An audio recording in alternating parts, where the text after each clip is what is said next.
1. A few years ago, I went on a camping trip with family. The place we went to was part of the moors between Saddleworth Moor and the Indians Head Rock Formation. Everything went as usual, and we set up camp and went to bed. I awoke at around 2 a.m. needing the toilet. After sorting myself out, I stood on the rocks on the edge of a small cliff we were camped next to, and took a few minutes to enjoy the night air, when I noticed a humanoid shape glowing white and stumbling around a hillside, holding out a lamp in their hands. Honestly, I didn't have a clue what I was looking at. It definitely seemed to be a person and not a sheep or animal, as it stood on 2 legs, and I could clearly see it was holding out a light of some sort, at arm's length. I called for my dad to come over, and he stood and watched the thing walking around for a few minutes. We tried to see if it could have been the lights of a car, or another camp, but we were miles from the nearest road, and had heard or seen no one else the whole time we were up on the hills. It would also not be possible for someone to just walk around on a night hike, as the area we were in was honestly terrible with steep slopes, loose rocks, and swampy marshes scattered everywhere. We even got our boots stuck and struggled to climb up there in the daylight, so I imagined it would be nearly impossible to do at night. We watched the figure walk back and forth up on the slopes for at least another 15 minutes. I think we were just so transfixed with trying to figure out what was going on that we didn't notice how long we had been stood there. The figure glided from left to right along the bottom of a small stream bed, and my dad finally shouted out at it, "Hello? Hello? Do you need help?" The figure stopped moving. He shouted again, "Hello, are you okay down there?" The figure dropped to its knees, and the yellow lamp and the misty white light that seemed to be glowing from all around the figure slowly faded away to just the dark of the night. We stared at each other dumbfounded, when a sudden gust of wind blew up from the valley below us, and we heard what was unmistakably the sound of crying. I know grouse live on the moors and sound like laughing, but this was so clear, painful sounding. It was like a woman sobbing. My dad's face turned pale, and we hurried back to the tents to get my brother, who was already on his way over to us, asking why I, the only girl, had been crying. I didn't sleep for the rest of the night, and we were packed up and hiking down as soon as the sun came up. We had to actually walk over the spot where we had seen the figure the night before, but there was no one there, and no sign that anyone had been there the night before. I know there have been a lot of deaths up on the moors, but I had never seen or heard something that I would honestly say I believed was a ghost before that event, and I haven't been back there since. 2. My nephew, my sister-in-law, who is his mom, and I were in the living room of my mom and dad's house. The way the house is set up, when you first walk in the door, there is a foyer with a small hallway that leads into the living room. Then off to the left is the doorway that leads to the kitchen, and in the farthest corner of the kitchen, a built-on laundry room. My nephew was playing in the middle of the room, and Sis and I were on the couch, me being right beside the kitchen entrance. Sis and I were talking, playing with stuffed animals with my nephew, when he looked over to the front door and let out an excited squeal. "Did you see Grandma?" Sis asked. I leaned forward to get a look down the hall to see if it was Mom, or possibly Dad or one of my brothers. I didn't see anyone. There's no one there," I told her. I looked over at my nephew, who was still looking to the front door, smiling as though he saw someone he was happy to see. Then his eyes started to follow something coming up the hall, and when it got to the living room, his eyes followed it moving to the left. Had I not seen that there was no one there, judging by the way his gaze moved, I would have sworn that he was watching someone walking through, especially when he leaned over to look past me, when I blocked his view of whatever he saw walking into the kitchen. He stared for a moment, as though the thing he was watching had paused. Then my nephew let out a mischievous little giggle. I whipped my head around, feeling very unnerved, trying one more time to see what he was looking at. Again, there was nothing there. I looked over at Sis. She looked as freaked out as I felt. "That was a little weird," I whispered. "Yeah, she was cut off as she and I heard bang, bang, bang coming from the laundry room. The washer had gotten off balance, which was odd since it never does that, and especially when it has a medium-sized load with just shirts, dresses, and pants." I quickly jumped up and scrambled into the kitchen to get to the laundry room. My nephew, who would normally be a little startled by a commotion, mischievously giggled once more, his laughter chasing after me. 3. This story is by the same author as the second. My mother and I had my nephew for the day. Sometime during the day she realized a trip to the store was necessary, as we were out of milk or bread or something. So she had me put him in the car seat while she got ready to go. I hauled him out to the car and buckled him in.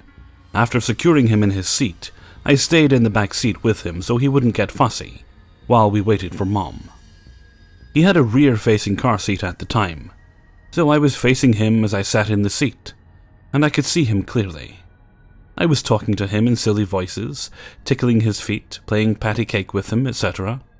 He was in a good mood, smiling and giggling the whole time. I was caught up in making him smile and laugh when suddenly a dark figure appeared, shadowing my peripheral vision just outside the car door. Chills ran through my body. I jumped in fear and looked over at the window to see nothing. I quickly craned my neck to look back near the rear of the vehicle, and looked ahead to figure out where the shadow had come from. Honestly thinking it might have been my younger brother who likes to sneak up and startle me. But I saw nothing. I quickly concluded it was just my imagination and laughed, looking over at my nephew.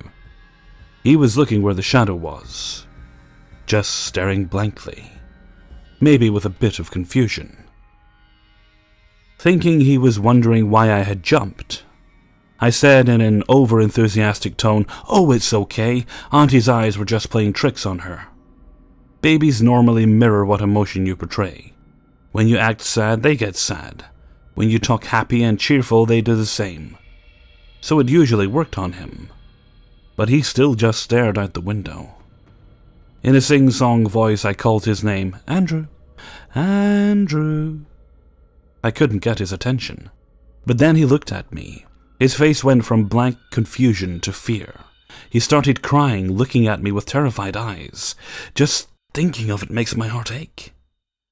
I tried talking to him cheerfully again, telling him it was okay. He would look at me, calm a little, then look at the window and start crying again. I didn't know what to do. Was something there? Or was he crying because I startled him by jumping? 4. This was my first encounter with the paranormal or otherworldly entity that my mother told me about. I say first because I have a few others which I'd be happy to share. This occurred to my mother when she was approximately 9 months pregnant with me. I was not quite ready to meet the world as yet. At the time, she lived on a land space owned by her father, in which her siblings were able to build homes and basically lived side by side. In my home country, land was cheap, but it classified as a second world country, in which we are mostly agricultural, and you will not find a single skyscraper or highway in sight. Mind you, only herself and eldest brother built homes on the land, while the youngest sister and youngest brother lived with the oldest brother and his. Her eldest sister, I called her my second mother, lived a few miles from the rest of the siblings. However, due to my mom's pregnancy and my dad being in the US for work, she decided to temporarily live with my mom for safety and support reasons. My mom is a mighty strong woman, but the country was and still is not safe enough for a woman in her condition to be on her own. Anyway, my mom was sleeping in her room while her sister slept in the guest room. Mother was shifting around in her bed due to pain in her stomach and a fairly active baby in the womb. She woke up sweating, but could not move her body. Her eyes darted around the room in a panic, till she spotted a black cloaked figure in front of her bed. She struggled a bit as it just stood still staring at her, with its face being hidden and enveloped by the black hood. It raised its black skeletal-like arms, revealing a string in its hands pulled so tight. Its silver lining shone in the dim light. This caused her to dart up from bed in a panic, and the figure disappeared. She figured this was just an episode of sleep paralysis and left it at that. The next night she goes to bed and the same thing happens. She begins to become restless with her stomach in pain. She opened her eyes and they darted around the room, as she still could not move from her bed. She spotted the cloaked figure standing to her left with the string held above her. It moved slowly closer to her, causing her to scream, darting upward, to which the figure disappeared again. Her sister burst in the room with a cutlass in hand and flipped on the lights. My mom told her it's a nightmare, and her sister decided to get the oldest brother to help. The very next morning, they performed a Hindu ritual, which is supposed to ward away evil and help protect my mother and I. For additional measure, the eldest brother decided to stay with my mom and their sister. That very night, my mother and her siblings made sure that the windows and doors were locked securely, and there was nothing residing in the rooms.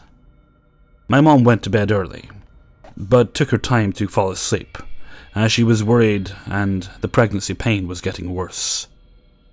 She eventually fell asleep, but not long after felt a burning pain in her stomach and pressure on her neck. She woke up, still unable to move her body or breathe. My mom saw the figure above her head, but the string was no longer in sight. It was tightly wrapped around her neck. She felt the burning sensation in her neck, as though the string was being pulled tighter. The pain was getting worse everywhere, and she tried to scream.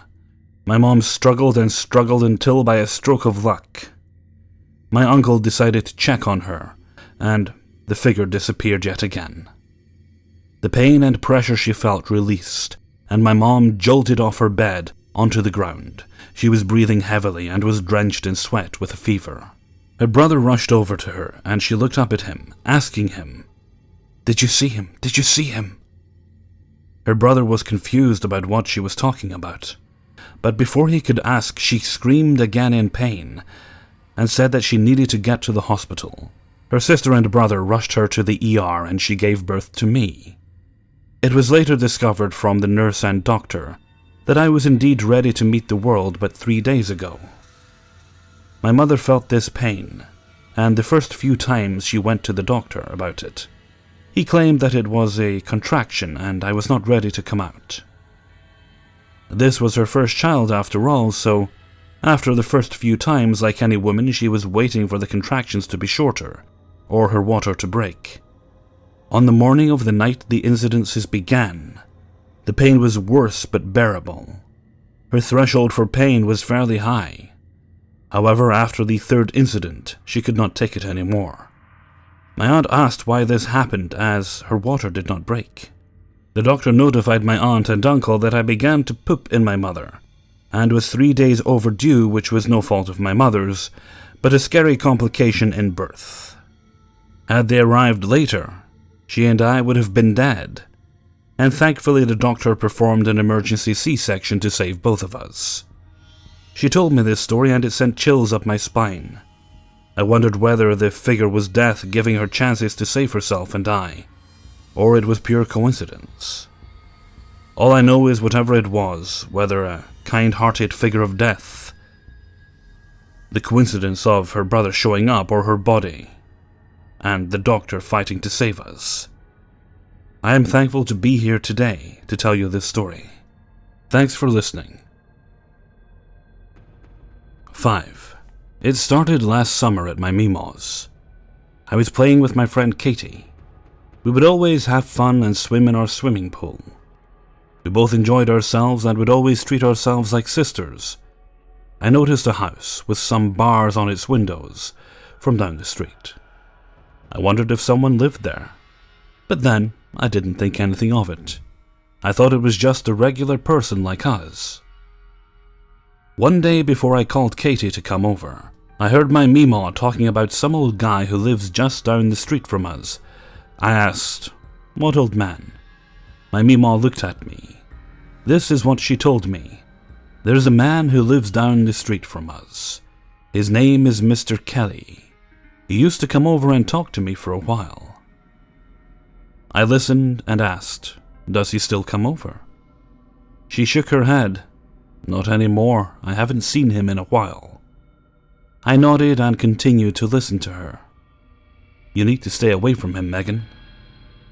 I felt a bit uneasy. I thought to myself, could he be a murderer? I hope this man wasn't, as I felt a bit tense at this thought. He's interested in little girls, like your age. I felt disgusted at this, although my Meemaw told me long ago that there are some pedophiles around this neighborhood. That's why she didn't want me to walk or go out alone. We live in a bad neighborhood, sadly. Be careful when you and Katie walk by his house, okay? I nodded, and was sure to stay alert. Skip to a few weeks later. My cousin's dog now lives with us. My Meemaw and I would always take her for a walk around the neighborhood together. However, on a beautiful Saturday afternoon, I saw Peaches, my cousin's dog, looking towards Mr. Kelly's house. I looked up and saw him. He was walking to his crimson-colored car. He was staring at me. The man seemed to be about in his 60s or 70s. He had snowy white hair and a snowy white beard to match. He wore a baseball cap and had on a striped t-shirt and jeans. He just stood there staring at me until he saw my Meemaw and said, "Hi, Anna. How's it going?" "I'm good," she replied. He nodded his head and smiled, then continued to look at me. When I passed, he got into his car and left. I felt very uneasy, so I stroked Peach's back, which made me feel better, since I am an animal lover at heart. Her tail wagged as we continued our walk. Next week on a Friday, I was walking again with my grandmother and Peaches. We decided to go the opposite way this time. We came up to Mr. Kelly's house again, but his car wasn't there. I was talking to my grandmother and didn't notice the car behind me. I looked behind me, and there he was, his crimson car stopped in the road. Mr. Kelly was staring at me again, then drove by slowly into his driveway. I quickly ran with Peaches back to our house, which wasn't far away at all. My grandmother slowly followed us, but I did look back to check to see if she was okay. When I kept looking back, I saw Mr. Kelly get out of his car and continue to stare at me until he reached his door and went inside.